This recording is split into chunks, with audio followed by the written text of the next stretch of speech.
पहला क्वेश्चन है, तीनों भाइयों ने बिना ऊँट को देखे उसके विषय में कैसे बता दिया था? इसका उत्तर होगा, तीनों भाइयों के पास पैनी दृष्टि तथा तीव्र अवलोकन की क्षमता थी। अपने इन्हीं गुणों के बल पर बिना ऊँट को देखे ही उन्होंने उसके विषय में बता दिया।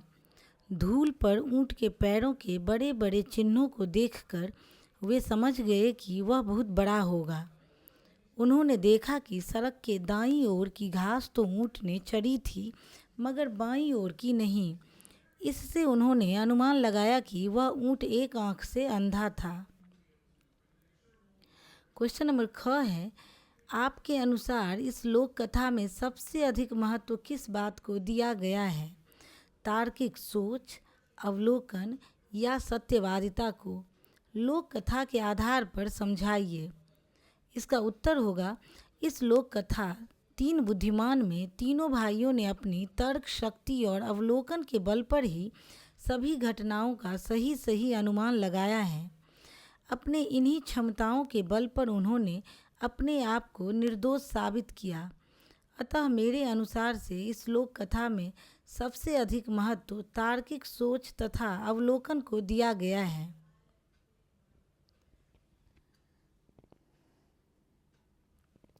क्वेश्चन नंबर ग है, लोक कथा में राजा ने पहले भाइयों पर संदेह किया, लेकिन बाद में उन्हें निर्दोष माना। राजा की सोच क्यों बदल गई? इसके लिए उत्तर होगा, राजा ने तीनों भाइयों की जांच की। इस जांच में राजा ने बिना पेटी खोले उसमें रखे सामान के बारे में जानकारी देने को कहा। तीनों भाइयों ने पैनी दृष्टि तथा तीव्र अवलोकन की क्षमता का प्रयोग करते हुए बता दिया कि उस पेटी के अंदर कच्चा अनार था। इस तरह तीनों भाइयों ने राजा के सामने साबित कर दिया कि उनमें अनुमान लगाने की असाधारण क्षमता है और इसी क्षमता के बल पर उन्होंने ऊँट को बिना देखे ही उसके विषय में बता दिया था। इस तरह राजा द्वारा की गई जांच में तीनों भाई सत्य साबित हुए और राजा ने उन्हें निर्दोष माना।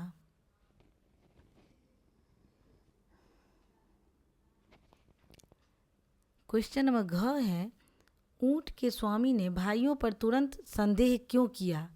आपके विचार से उसे क्या करना चाहिए था जिससे उसे अपना ऊँट मिल जाता? इसका उत्तर होगा, तीनों भाइयों ने ऊँट को बिना देखे ही उसके बारे में एकदम सटीक जानकारी दे दी थी। एक साधारण व्यक्ति के लिए ऐसा करना संभव नहीं था। इसलिए ऊँट के स्वामी ने तीनों भाइयों पर तुरंत संदेह किया। मेरे विचार से ऊँट के स्वामी को धैर्य और संयम से काम लेनी चाहिए थी। तीनों भाइयों पर चोरी का आरोप लगाने के बजाय उनके द्वारा दी गई जानकारी की सतर्कतापूर्वक उपयोग करनी चाहिए थी। प्राप्त जानकारी के आधार पर उसे अपने ऊँट की खोज करनी चाहिए थी। अगर वह ऐसा करता तो उसे अपना ऊँट उसी समय मिल जाता।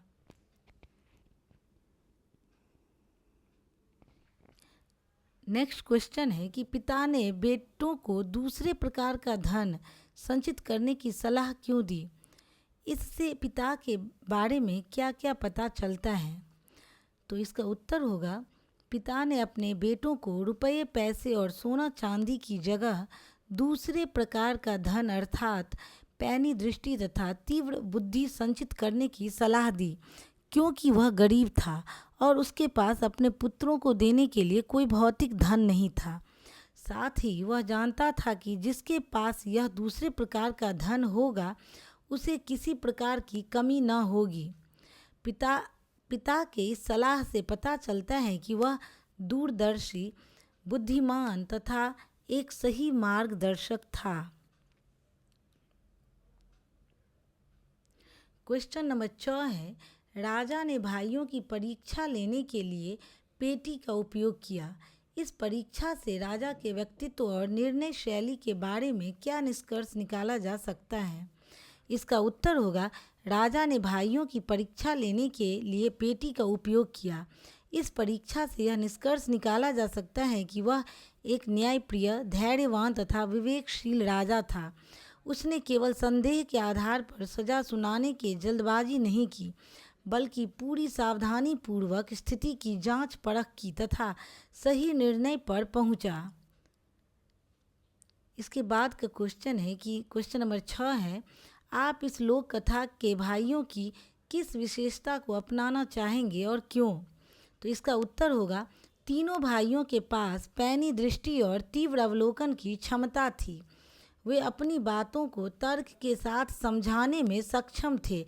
मैं उनकी इन्हीं विशेषताओं को अपनाना चाहूँगा, क्योंकि इनकी सहायता से मैं अपने जीवन में आने वाले सभी परिस्थितियों का सामना सफलतापूर्वक कर सकता हूँ।